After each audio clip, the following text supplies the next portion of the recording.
Ndugu zangu, wajibu wa tukio la ufufuko bado linaendelea kuwagusa wafuasi wa Kristo, unawagusa hata watawala, wanashitushwa.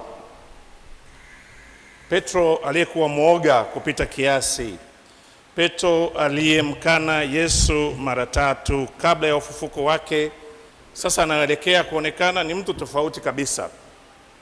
Amepata ujasiri, anamshuhudia Kristo bila kuogopa. Hiyo ni nguvu ya ufufuko ambayo inaleta mabadiliko ya ndani kwa mwanadamu. Inambadilisha mwanadamu aliyekuwa uoga kumshuhudia Kristo, mwoga kupata mateso kwa ajili ya Kristo, uoga hata wakufa kwa ajili ya Kristo. Na wafuasi wa kwanza wa Yesu, mitume wake, wote walipata mateso, wote walikufa bila kuogopa. Hiyo haikuwa nguvu zao za kibinadamu, bali ni nguvu za kimungu, nguvu za ufufuko. Petro anasema waziwazi, wacheni niseme kwa ujasiri.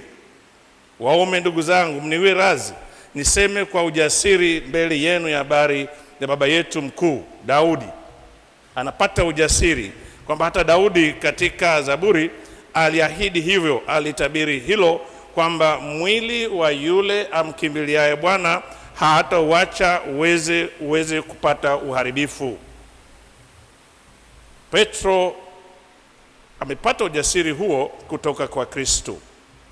Maana habari hii ya Zaburi kuhusu Mungu kutokumwacha mfuasi wake katika uharibifu, kabla ya ufufuko wa Kristo, Petro alijua, lakini hakupata ile courage, ile nguvu, kwa sababu bado Kristo hajafufuka.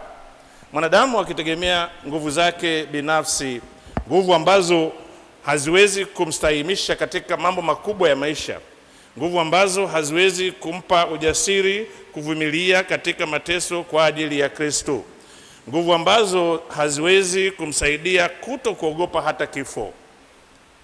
Lakini Kristo alipofufuka, tendo la ufufuko, nguvu hizo ambazo Mungu alizielekeza kwa mwanae hazikuishia katika nafsi ya Kristo peke yake, bali ziliathiri wanadamu wote na hata ulimwengu wote. Ndio wajibu huo, ndugu zangu, wa tendo hili la ufufuko wa Kristo ambao Mungu aliukamilisha kwa mwanae Yesu Kristo.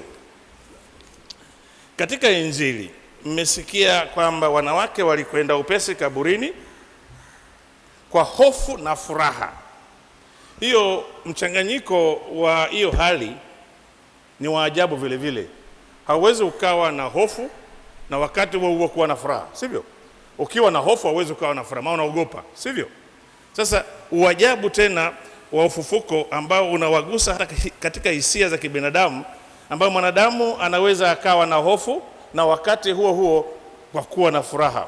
Uajabu huo sasa ambao unaathiri vile vile hali halisi ya hali ya kibinadamu ya undani wake.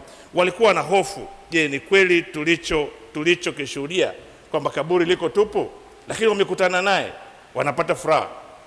Ina maana kwamba tukielemea zaidi katika nguvu za ufufuko na kumtegemea yeye aliyeshinda hata kifo, tunaweza katika maisha yetu matukio fulani ambayo yanatutia hofu katika hali ya kibinadamu, lakini tukumkumbuka Kristo aliyefufuka tunafurahi.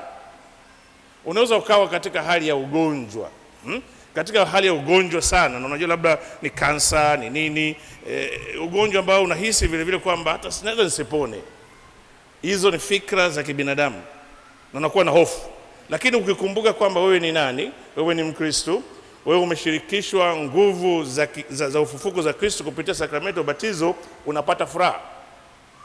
Kwa hiyo hali hiyo ya kuweza kuwa na hofu na furaha haikuishia kwa wafuasi wa kina mama, wanawake peke yao. Ni hali ambayo hata katika maisha yetu matukio fulani yanakuja, yanatutia hofu. Tukiendelea kutokukumbuka kwamba kweli mimi nimeshirikishwa nguvu za ufufuko, utakuwa na furaha. Na wale ambao natembelea wagonjwa, hasa mapadri, ambao mara nyingine unakuta mtu katika kuugua kwake unamwona yuko katika hali ya hofu sana, lakini anapofikia mwisho unaona ile hofu inaondoka. Unaona mtu mwingine kabisa anakuwa na furaha na unashangaa, na anajua kwamba anaweza akafa au yuko katika pointi ya mwisho kabisa ya kuacha dunia hii, anakuwa na furaha, anakwambia siogopi, najua huu ugonjwa utapita, na hata kama usipopita najua Kristo amefufuka na mimi kifo haitakuwa mwisho. Haya yote yaliyotokea kwa wafuasi wa kwanza, ndugu zangu, yanatukumbusha sisi na kutufundisha sisi jinsi ya kuishi kama wafuasi wa Kristo aliyefufuka. Kingine, baada ya tukio hilo la ufufuko, mamlaka inatatizwa sana, wanaogopa. Wanasema sasa huyu jamaa amefufuka, hiyo ni nguvu ya ajabu. Wanasemaje?